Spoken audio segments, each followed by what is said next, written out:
Hello, welcome. Today we are talking about updating your paperwork for 2024. So, just in case you were watching this recording and not familiar with me, hi, I'm Dr. Maelisa McCaffrey, founder of the free private practice paperwork crash course.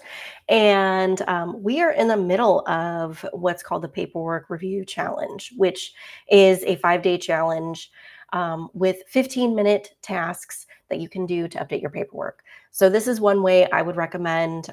It's very easy to go years and never update this type of thing. Or even if you just schedule like 1 week a year, maybe 2 weeks, right, where you spend 15 minutes a day doing this, it makes it a really doable task so that you can be on top of things. So if you are live, this is Q&A style. You are welcome to ask questions.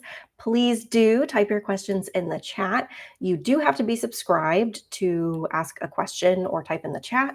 And that is just to avoid spam, which we've had minor issues with in the past. So, but yeah, I want to hear your questions about updating your paperwork, updating your forms. And I am going to go through a few recommendations and then we'll see what questions you guys have. So if you sign up for the Paperwork Review Challenge, which there will be a link in the description of this video for you to sign up, you will get a 5-day a set of 5-day challenges. So if you're watching this later, you can still sign up and you'll just get an email that has all 5. And what I recommend you do is schedule time in your calendar to complete each of those. And the first one is kind of going through feelings around paperwork as far as like some specific questions, like what makes you feel uncomfortable? Would you be nervous if a client asked for their records? And kind of thinking through those things in order to identify what you should focus on and what might be like your main thing that you want to look at when updating paperwork. The second day is looking at your intake forms. And again, we want this to be a really doable process. This does not mean you have to sit down for half a day and completely rewrite forms. So I have a really easy to view checklist, and you just go through that checklist and look at, do I have all of these sections in my informed consent document, for example? So I have my other screen over here, and that's what I'm checking at, kind of my own checklist for that informed consent services, informed consent for services. So looking through those things, and if you don't have that section, then you just know, okay, I don't have that section, I need to add that. Or you might say, you know what, I have all of these sections, but I want to review them and see if I need to update things. Like I haven't checked on things. A good example would be about, I think it's like about 1.5 years ago now, no, 2 years ago now, ish. There was an update related to clients accessing records. A lot of people thought they had to do like a whole revamp of their forms. Very few people actually had to do a revamp of their forms or policies related to that, because as therapists, nothing really changed for us with how clients were able to access their records. They were already able to do so. They're still able to do so. Not that big a deal. This was the policy that was informally called open notes, if you're familiar with that. So it was not any law that said that you have to now give clients, free access to all their notes at all times. All it was a policy saying if people request their records, they do actually need to have access to them. And then it made certain requirements for certain types of larger technologies that were for electronic records that 99.9% of therapists in more of a private practice or even smaller agency setting, it does not apply to. It's more like big hospitals, that kind of thing. So, but a lot of people were really concerned they needed to update their records. However, that's a good prompt for, what do I have in my policies around how people can access their records? If they can access their records, have I even thought through that? Do I mention it at all?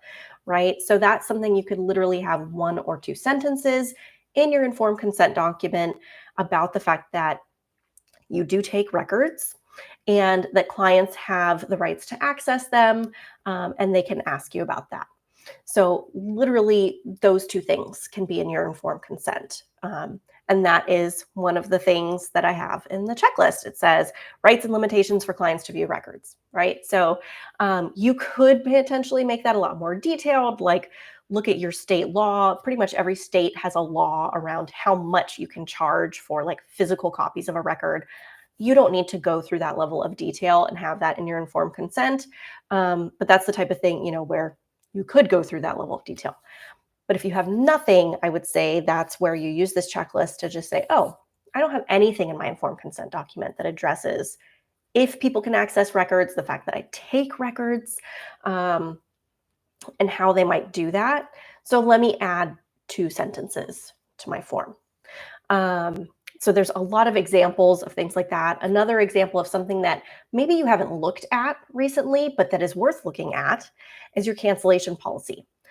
So I run some groups for therapists pretty regularly, and it was so interesting when someone brought up their cancellation policy and, whether or not they charge fees, how much they charge, how long do people have, like how much leeway do people need to give in order to cancel before they're charged, et cetera. And that is something that varies greatly. Like almost every therapist has a different policy, even though I think a lot of us assume that we have very similar policies around that. So there's a lot of things you can do around cancellations and scheduling.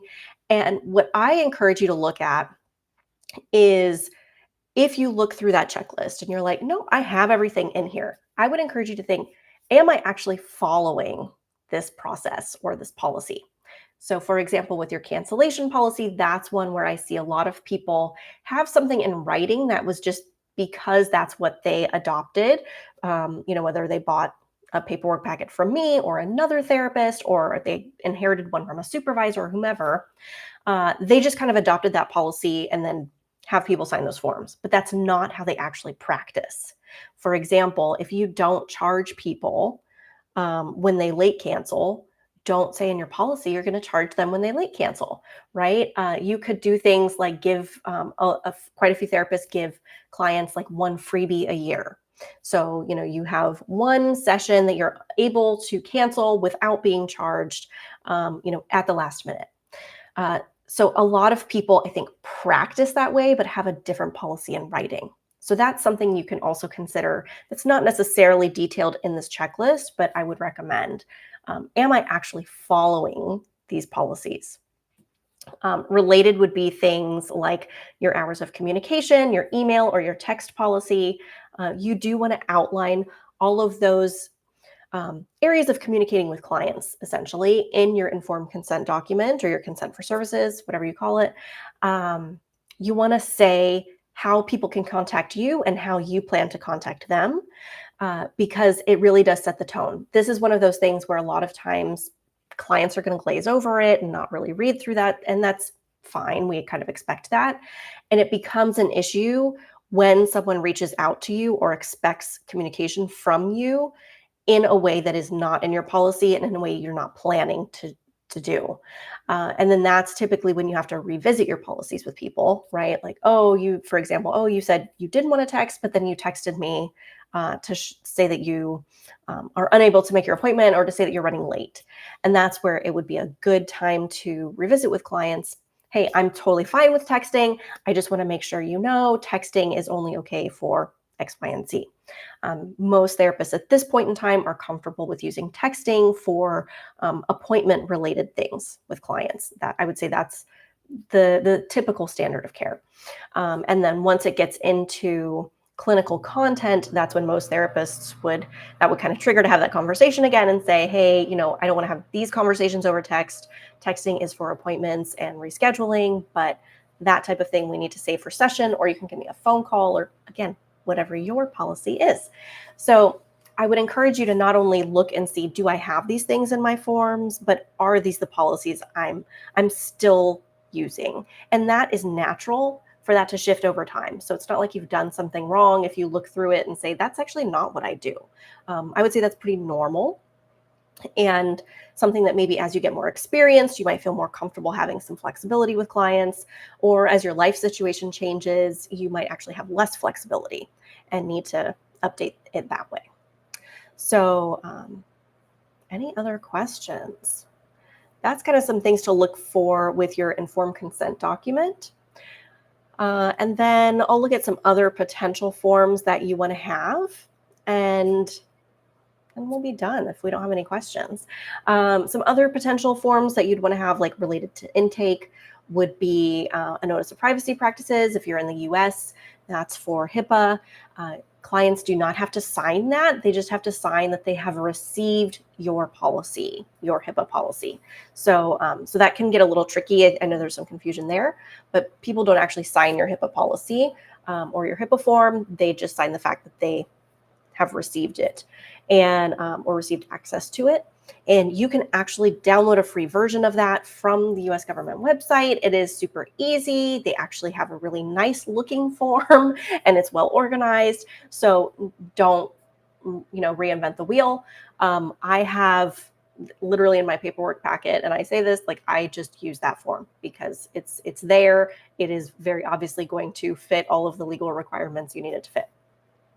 Another thing that's more recent is a good faith estimate. So are you doing that? A good faith estimate, again, this is in the US. There was some confusion when it was enacted a year ago, and I would say there's still some confusion around it. It still continues to change. But essentially, the idea behind a good faith estimate is that anyone who is getting a healthcare service has the right to know about how much that service should cost. And you can imagine that this relates a lot more to larger healthcare expenses, things like hospital care, medical care.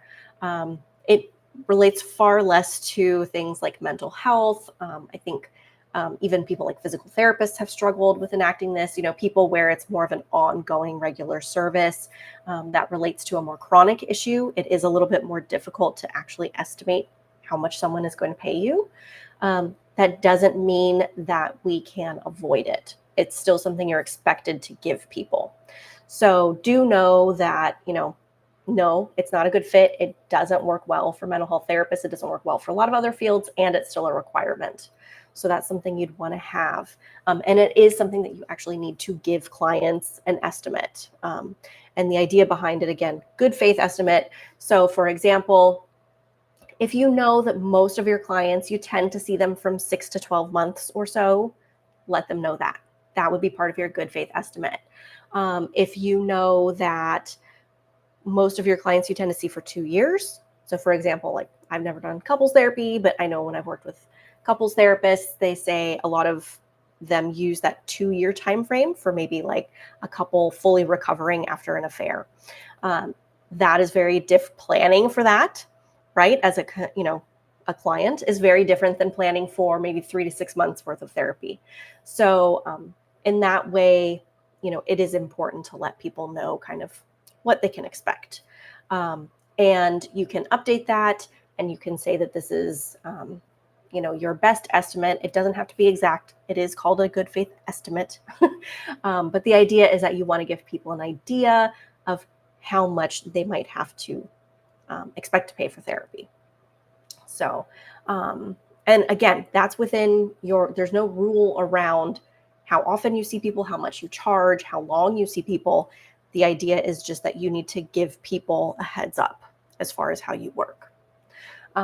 So that might be something you haven't added yet and that you really do want to have as part of your informed consent process.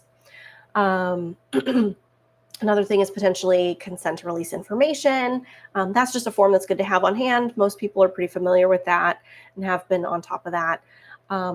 2 other things that you might want to have as part of your informed consent process are a care coordination letter or a treatment summary letter. So for example, if you work with insurance, a lot of insurances like to see that you have at least reached out to the client's physician and let them know that, they're getting mental health care. Obviously, yes, you want to talk with the client about that. And if the client says, no, I don't want you to do that, I wouldn't recommend it. But it is something that insurance companies will check for. And the idea is that they want to see coordinated care, right? So it's worth having a template on hand and asking your clients about that, right? That's also something that is in my informed consent document, is about coordinating care with other professionals, whether that's for consultation needs or for treatment. So another related item would be like if the client has a psychiatrist, having some type of template is really helpful, so that you can coordinate with them. Because if they do have someone else who's treating their mental health, that's where it's even more beneficial, I think, to reach out to that person and potentially work with them.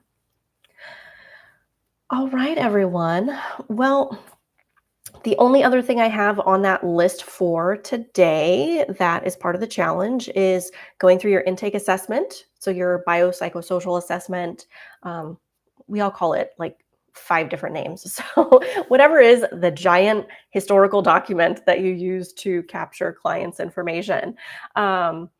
I do have a checklist for that as well that covers all the different areas you want to ask people about. Obviously, in my paperwork packet, I have like the actual document, but here it's a pretty complete checklist. So you can at least go through. Most of you, if you're in a private practice, you already have forms.